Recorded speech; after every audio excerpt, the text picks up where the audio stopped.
12 hari lagi transisi kepemimpinan nasional akan terjadi. Tanggal 20 Oktober yang akan datang, Bapak Jenderal TNI Purnawirawan Prabowo Subianto akan dilantik sebagai Presiden Republik Indonesia. Yang saya senang, sejak beliau terpilih sebagai Presiden terpilih,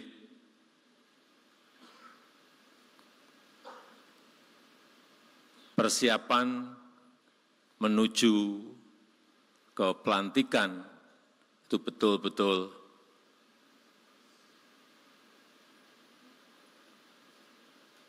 secara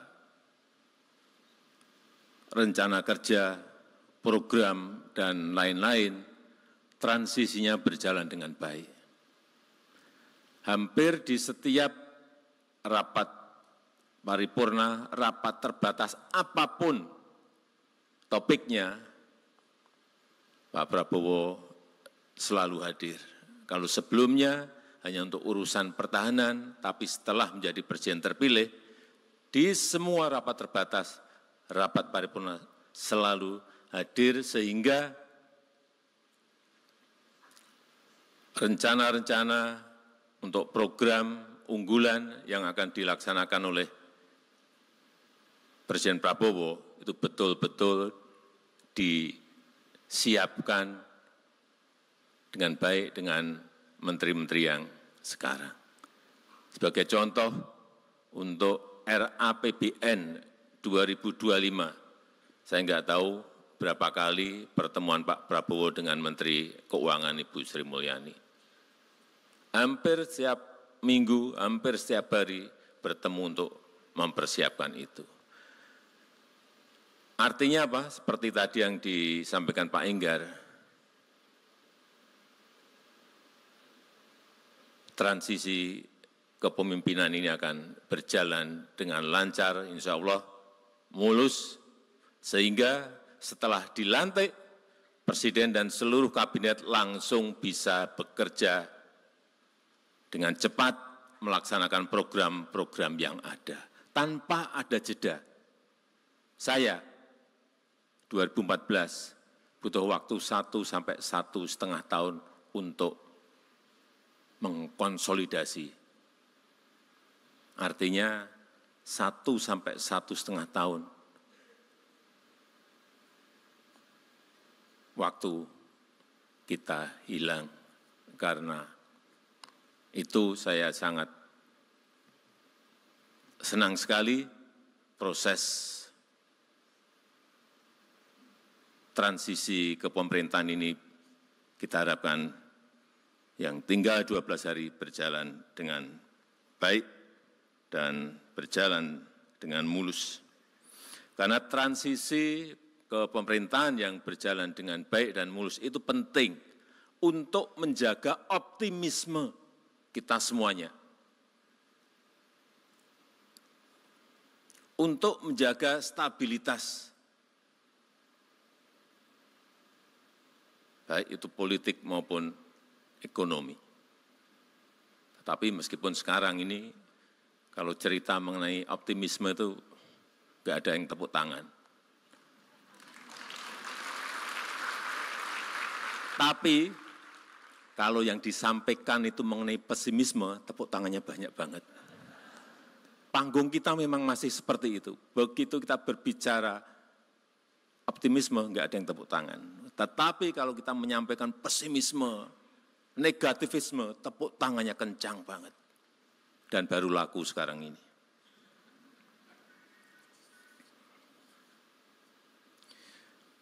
Karena kita tahu, sekarang kita telah masuk ke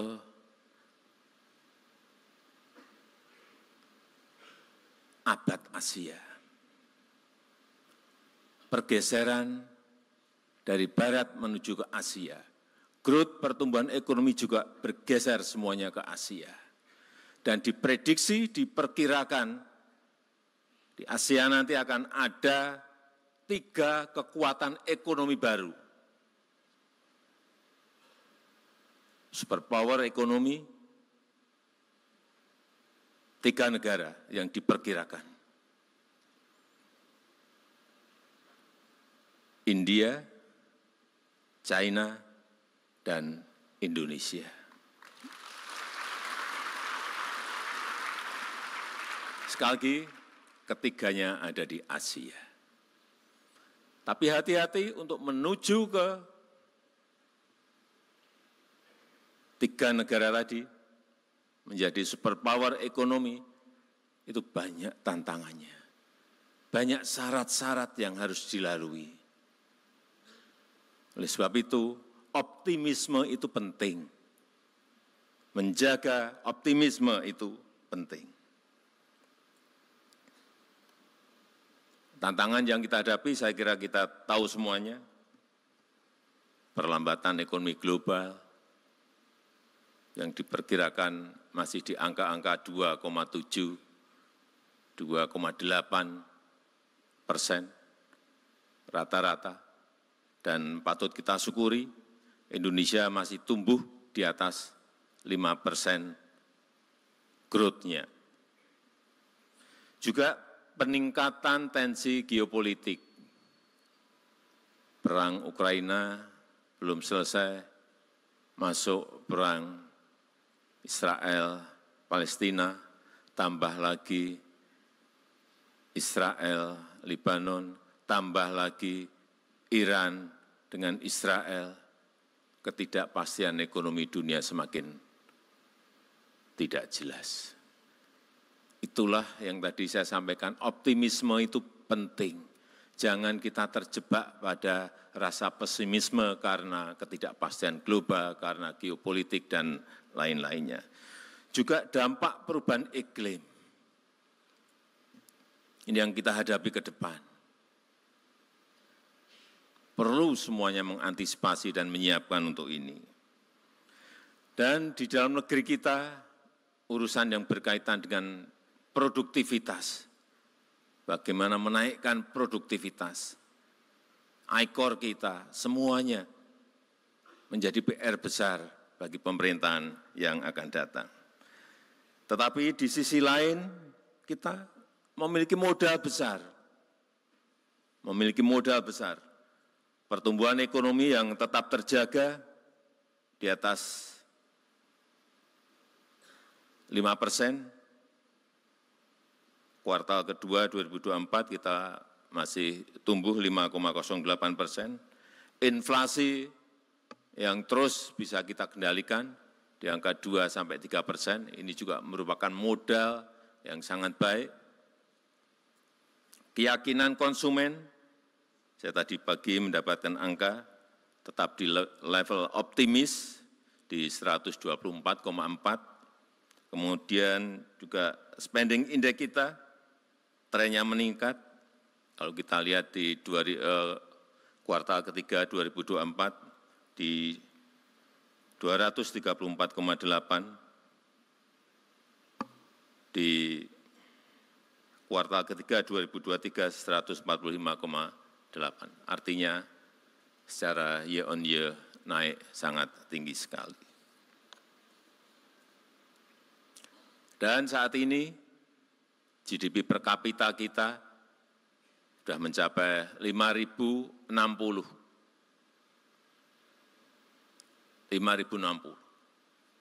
Dan kita harapkan 5 tahun ke depan bisa berada di atas 7.000.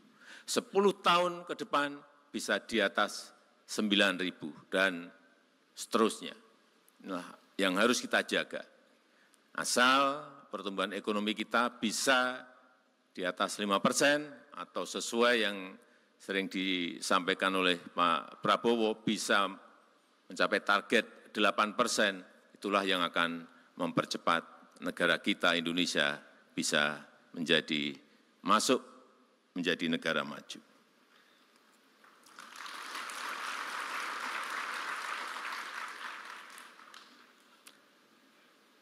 Menurut saya, ini bolak-balik saya sampaikan, yang pertama, hilirisasi itu menjadi sangat penting.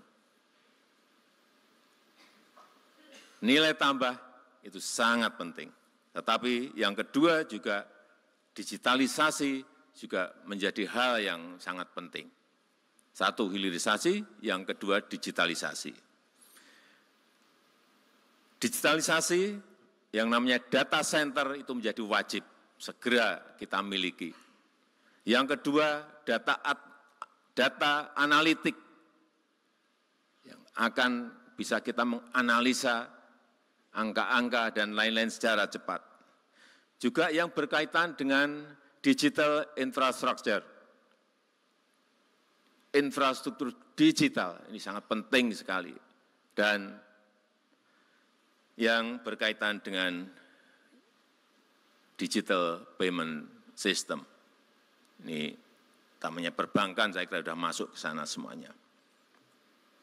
Saya ingin cerita lagi mengenai hilirisasi. Nikel saya sudah sering berbicara. Tapi perkembangan sampai saat ini saya senang karena dari nikel ore ke nikel pig iron, kemudian masuk ke nikel matte dan stainless steel itu sudah kejadian. Jadi sendok, panci, pipa, dan lain-lain. Kemudian yang nikel ore ke HPAL, kemudian menuju ke prekursor, cathode, dan sel baterai, itu juga sudah kejadian. Artinya barang-barang ini sudah diproduksi oleh industri-industri kita. Akibat dari kebijakan hilirisasi yang kita lakukan. Lompatannya kelihatan sekali. Dari yang 1,4 sampai 2 billion US dollar sebelum nikel di stop, kemudian melompat menjadi 34,8 billion US dollar, itu ada sebuah lompatan yang sangat besar sekali. Masuk, kemudian nikel sudah masuk ke koper, ke tembaga. Baru 2 minggu yang lalu kita resmikan sebuah smelter yang sangat besar yang dimiliki oleh PT Aman di Sumbawa yang bisa memproduksi kira-kira 900.000 ton konsentrat tembaga. Setelah itu juga dibuka lagi smelter milik PT Freeport Indonesia yang bisa memproduksi 3 juta konsentrat tembaga. Saya kadang-kadang membayangkan 3 juta konsentrat tembaga. Sangat gede sekali. Investasinya 56 triliun. Yang tadi yang PT Aman 21 triliun rupiah. Semuanya sudah jadi barang ini. Tinggal nanti masuk lagi ke industri turunan, bisa menjadi copper foil, bisa menjadi kabel dan lain-lainnya. Itu babak kedua. Kalau ini nanti bisa direalisasikan, lompatan itu akan kelihatan sekali. Berapa nilai dari berapa ke berapa kelihatan sekali. Dan juga boksit, yang juga 2 minggu yang lalu kita buka miliknya MinID, BUMN kita di Mempawah, Kalimantan Barat.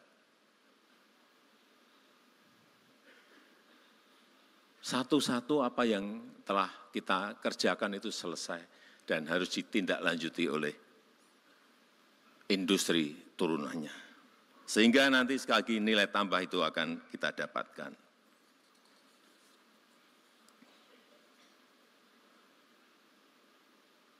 Nikel sudah, tembaga sudah, boksit sudah, nanti masuk ke timah dan lain-lain. Dan yang saya senang nanti kalau PT Freeport ini berproduksi akan kelihatan setahun kita akan mendapatkan tembaganya berapa ton, emasnya berapa ton, menjadi kelihatan semuanya. Perkiraan kita setahun akan mendapatkan 50 sampai 60 ton emas. Yang sebelumnya lebih dari 50 tahun, karena kita belum ambil alih PT Freeport, emasnya itu larinya kemana kita nggak tahu. 50 ton emas per tahun.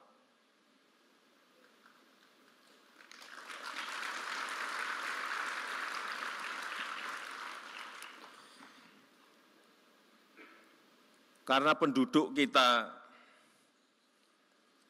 sangat besar, menurut saya hilirisasi yang berbau padat karya ini harus didorong. Baik yang berkaitan dengan pertanian, kelautan, pangan, semuanya harus didorong agar nilai tambah itu terjadi. Kopi jangan diekspor mentahan, raw material. Kakao jangan diekspor, raw material. Lada jangan diekspor, raw material. Nilam jangan diekspor, raw material. Kita punya kebun kopi itu 1,2 juta hektar. Kakao 1,4 juta hektar. Lada 172.000 hektar. Nilam masih sedikit 12.000 hektar. Tapi kalau ini dikembangkan, diremajakan, diperluas lagi, dan industrinya ada, baik itu untuk makanan, untuk kosmetik, untuk minuman, dan lain-lainnya, nilai tambah itu akan terjadi dan memang harus dipaksakan. Jangan dibiarkan alami, tapi dipaksa. Berhenti ya, harus berhenti dengan segala risikonya. Dan yang paling besar, kekuatan kita nanti ke depan adalah di rumput laut, seaweed. Karena kita memiliki pantai pesisir sepanjang 80.000 lebih kilometer. Dan yang hidup di situ adalah rakyat kita, nelayan kita yang memang harus di-empowering, harus diberdayakan. Kalau kita bisa masuk ke sini dengan rencana taktis yang baik, dengan strategi taktis yang baik, karena ini rumput laut bisa menjadi pupuk organik, bisa menjadi kosmetik, bisa menjadi makanan, dan terakhir bisa menjadi bioaftur. Ini akan memberikan dampak kepada rakyat sangat besar dan menaikkan nilai tambah kita, sehingga betul-betul nilai angka-angka yang ingin kita capai seperti tadi yang disampaikan, betul-betul akan bisa kita peroleh. Dan negara kita Indonesia harus berani menempuh jalan kita sendiri. Kita harus berani menempuh jalan kita sendiri. Jangan mengikuti tren dunia yang kadang-kadang menggeret kita masuk ke kompetisi yang kita sulit karena kita punya core kompetensi sendiri. Kekuatan kita sendiri apa? Kalau kita fokus, komplit dengan rencana taktis, komplit dengan strategi taktis kita, saya meyakini tadi yang di depan saya sampaikan, abad Asia dan kita menjadi superpower itu betul-betul bisa kejadian.